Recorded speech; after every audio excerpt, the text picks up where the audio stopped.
Hi, welcome back to my channel. இன்றைக்கி நம்ம பார்க்க போகிறது இந்த மழை காலத்தில் நம்மளுக்கு அடிக்கடி வரக்கூடியது ட்ரை காஃப் அண்ட் கோல்ட். அதுவும் இந்த பேண்டமிக் டிசீஸ் அகெயின் ஸ்ப்ரெட் ஆக ஆரம்பிச்சிருக்கு. ஸோ உங்களை நீங்களே ப்ரொடெக்டிவாக வச்சுக்கோங்க, மாஸ்க் வியர் பண்ணுங்கள் அண்ட் இந்த ஹோம் ரெமெடியை ட்ரை பண்ணி பாருங்கள், பெஸ்ட்டான ரிசல்ட்ஸ் கிடைக்கும். ஸோ வாங்க வீடியோக்குள்ளே போகலாம். ஸோ இன்றைக்கி நம்ம பார்க்க போகிறது இந்த கஷாயம் எப்படி பண்ணலாம் அப்படின்னு. அதுக்கு தேவையான பொருட்கள் பார்த்திங்கன்னா 3 கிராம்பு எடுத்துக்கோங்க, சின்ன துண்டு இஞ்சி, 10 மிளகு, 1/4 டீஸ்பூன் சீரகம் அண்ட் துளசி எடுத்துக்கோங்க, இலை, தனியா கொஞ்சோண்டு, ஒரு பல் பூண்டு எடுத்துக்கோங்க, அப்புறம் வெத்தலையோட ஹெல்த் பெனிஃபிட்ஸ் பார்த்திங்கன்னா நிறைய இருக்குது. இது இருமல், சளி இதெல்லாம் சரியாக்கக்கூடியது. இதோட காம்பை நம்ம நீக்கிட்டு இந்த கஷாயம் நம்ம பண்ணணும். 2 பேருக்கு இந்த கஷாயம் பண்ணணுன்னா இந்த பெரிய டம்ளரில் தண்ணி எடுத்துக்கோங்க. நெக்ஸ்ட்டு பார்த்திங்கன்னா இந்த நம்ம எடுத்துக்கிட்ட எல்லா பொருளையும் நசுக்கி அது கஷாயத்தில் நம்ம கொதிக்க வைக்கணும். ஸோ ஒன்று ஒன்றா நம்ம பண்ணலாம்.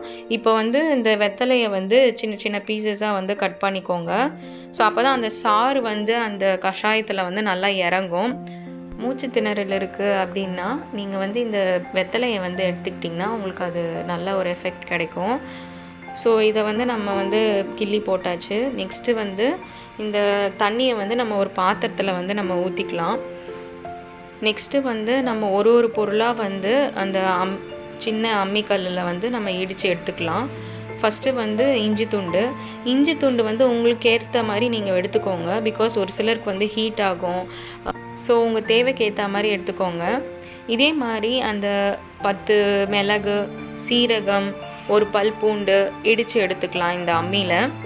ஏன் அப்படின்னா அந்த சாறு கொஞ்சம் அதில் இறங்கின மாதிரி இருக்கும். ஸோ அதனால் முழுசாக போடுறத விட இந்த மாதிரி நம்ம இடித்து போட்டோன்னா அதில் ஈஸியாக அந்த சாறு இறங்கும்.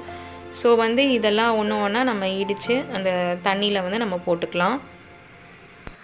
ஸோ எல்லா பொருளையும் அதே மாதிரி நான் ஆட் பண்ணிக்கிட்டேன்.